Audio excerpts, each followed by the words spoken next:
지금 송과단 말씀을 지금 몇 차례나 주셨는데요. 사실 오늘 우리 긴급 현안 질의를 하게 된 이유는 이제 일본 학교에 대한 극우 교사들의 이제 침투에 대한 국민들의 불안감 또 이 분노를 조금이라도 해결시켜 드리기 위해서 오늘 이 자리를 마련했는데요. 정말 안타깝게도 그 당사자인 이주호 교육부 장관 또 이수정 전 자문관이죠. 그 교육정책 자문관, 손효숙 자문위원, 이배용 위원장님 모두가 이 자리에 안 계십니다. 과연 학부모님들 또 국민들이 오늘 상임위를 보면서 이 정말 치밀었던 분노가 풀리셨을까? 또 늘봄 학교에 대한 신뢰를 회복했을까? 이런 걱정이 아직도 남아 있습니다. 이런 문제는 우리 국회교육위원회에서 더 관심을 가져주시고 우리 학부모님들이나 또 학생들이 좀 안심할 수 있는 교육 환경 만드는 데 함께 노력해달라는 말씀을 좀 드리겠고요. 저도 간단히 좀 한 가지 좀 질문 좀 드리겠습니다. 이 핵심은 사실 손효숙 자문위원보다 더 그 손효숙 자문위원을 직접 추천한 이수정 교수예요.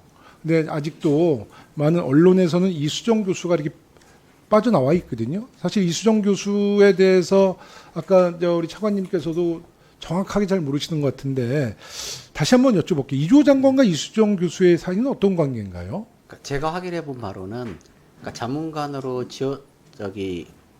파견을 받게 된 과정은 전임 자문관이 이제 거기 사직하면서 유초 중등 교육에 네. 전문가를 좀 추천을 받았던 그러니까 모양입니다. 누구로부터 추천받으셨다는 건데 어쨌든 추천을 받으신 것 같습니다. 정책자문관이 교육부 장관이 2명을 두고 있잖아요. 지금 이제 저희가 보좌관이 있고 네. 민간 파견 자문관이 있는데 네네. 민간 파견 자문관 아시는 것처럼 이제 KDI 파견 자문관이 하나 있고 그 다음에 이제 이렇게 유초중등 교육에 그러니까 한 분은 이주호 장관 17대 국회의원 할 때 보좌관 출신 맞죠? 예, 그렇습니다. 그러니까요. 그러니까 자문관이 자기 보좌관처럼 가까운 사람을 둔단 말이에요. 근데 정말 생초 모르던 사람을 자문관으로 뒀던 게 과연 국민들이 이해를 하실까라는 생각이 좀 들었고요.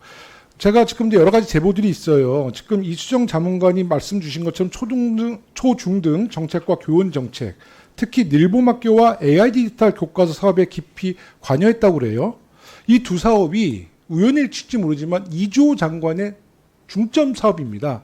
그 사업을 가장 앞장서서 전개한 분이 이수정 교수다라는 것은 부인할 수 없으실 거예요.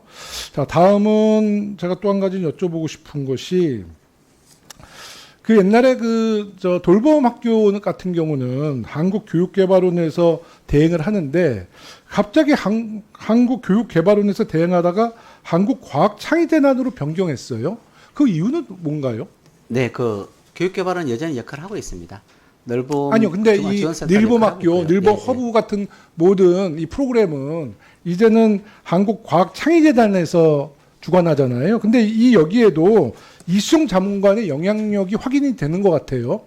그러니까 일단 알고 계세요, 그 문제? 예, 우선 제가 확인해 드릴 수 있는 사항은 우선은 캐디가 하고 있는 역할은 이제 통계 관리나 이런 부분들에 대해서는 가이드라인 만들고 하는 정책 지원 역할을 합니다. 그건 연구소이기 때문에 그 역할은 그대로 하고 있는 중이고요. 지금 이제 한국창의재단에서 하는 역할은 그 우수한 프로그램들을 대학이나 기관에서 제공하는 프로그램들을 질 관리를 하고 거기에 따라서 이제 보급하는 그런 역할을 하고 있기 때문에 그 역할은 창의재단이 그러니까 창의재단이 차관이 볼 때도 아주 적임자예요. 그러니까 적절한 기관 맞아요? 예, 역할은 그쪽 창의재단이 실제로 이러한 실무적인 프로그램을 실행하는 역할은 창의재단이 하고 있습니다. 지금 이수정 교수가 리방스쿨 프로그램 창의재단에 최대한 많이 선정할 수 있도록 압력 행사한 사실은 아세요? 저는 그거는 그리고 또 한 가지가 지금 이제 이수정 자문관이 약 2년 동안 활동을 했는데 정말 대한민국 교육부를 정말 의심할 수밖에 없는 대목이 여기에요. 이수정 교수가 자문관이 2년 동안 활동하면서 그분의 발언과 회의록과 그분의 문서 일체를 요구했더니 단 한 건도 없다라고 그러는데 유령이었나요, 그분이? 어떻게 2년 동안에 장관의 2명밖에 없는 정책자문관의 활동 내역이 단 한 건의 문건으로도 없냐는 거예요. 그거 제출을 안 하시는 겁니까? 아니면 은폐하시는 겁니까? 그러니까 그거는 제가 확인을 해봤는데요. 네. 우선 이제 자문관은 정책 그 개선 라인에 들어가 있지 않기 때문에 그러니까 어떤 대화 뭐 회의록이 없다 이거예요. 의사결정에는 참여하지 않습니다. 아니, 그러니까 어떤 이제 문서로 된 그분의 뭐 언사나 이런 것이 전혀 기록이 남아 있는 게 하나도 없다 예, 이거죠. 그러니까 그냥 정책 컨설팅하는 만약에 자문 그거 역할을 저희가 하기 때문에 찾아내면 그렇습니다. 차관님 책임지세요. 그러니까 제가 지금까지 확인한 바는 없는 걸로 확인했습니다. 예, 그건 좀 확실히 좀 얘기해 주셔야 예, 됐고 예. 저기 늘봄교육 국장님 저 예해랑 국장님 나오셨어요?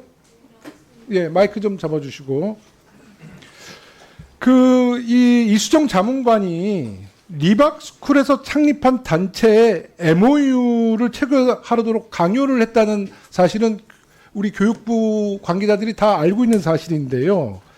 대선 이후에도 구구단체 토론회 개최를 계속 지시하고 그랬다고 그러거든요.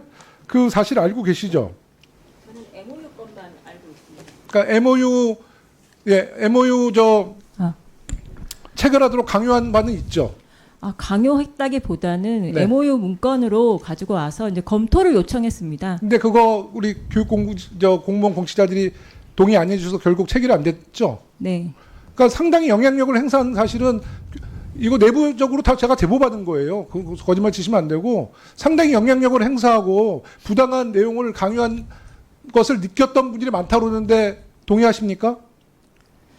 제가 이제 아, 말씀하기 어려우면 그냥 말씀하기 어렵다고 그러세요. 네. 거짓말은 치지 마세요, 대신. 네, 말씀드리기 좀 어렵습니다. 네, 알겠습니다. 앉으십시오.